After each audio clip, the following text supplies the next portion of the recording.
Hi, boys and girls. Thanks for inviting me to read another story to you. I had such a good time the last time, and I hope you can see Blue came again. She's over here.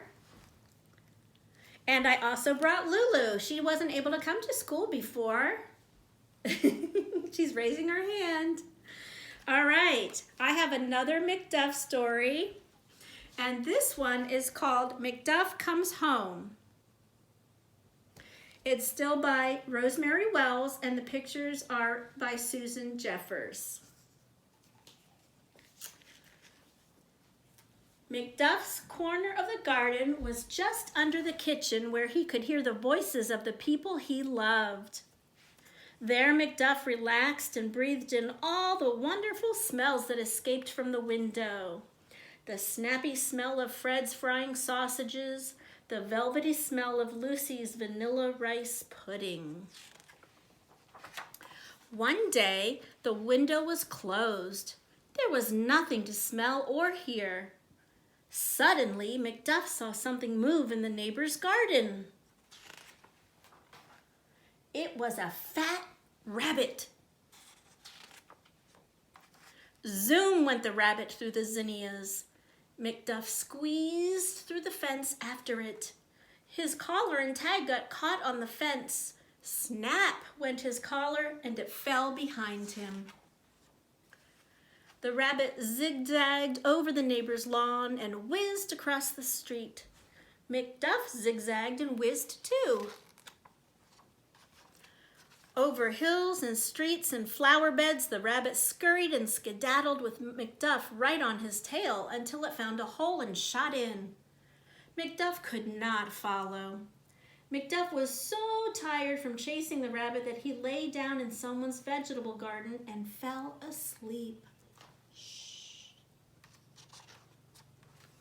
When McDuff woke up, he looked around. He could not see his kitchen window. He could not smell the sausages or vanilla rice pudding. He could not hear any voices he knew. Mrs. Higgins came out to weed her garden. "Who's that under my eggplants?" she asked. Mrs. Higgins looked for McDuff's collar and tag and could not find them. "We will go to the police station," she said, "and see if anyone is there to pick you up." Mrs. Higgins drove McDuff up Main Street, down Pine Road, and over the bridge to Oak Lane. Suddenly, McDuff smelled vanilla rice pudding. "Woof," said McDuff. Mrs. Higgins turned left. Then McDuff heard someone he loved calling his name. "Woof," said McDuff. She turned right. Then he saw his own house at number 7 Elm Road. Lucy and Fred were calling for him.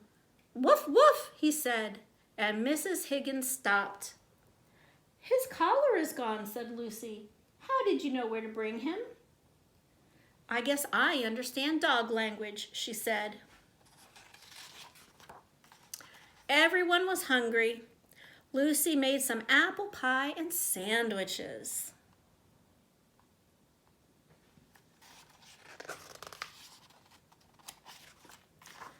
Fred gave McDuff his favorite treat. I bet you know what it is. A small dish of vanilla rice pudding with a sausage sliced on top.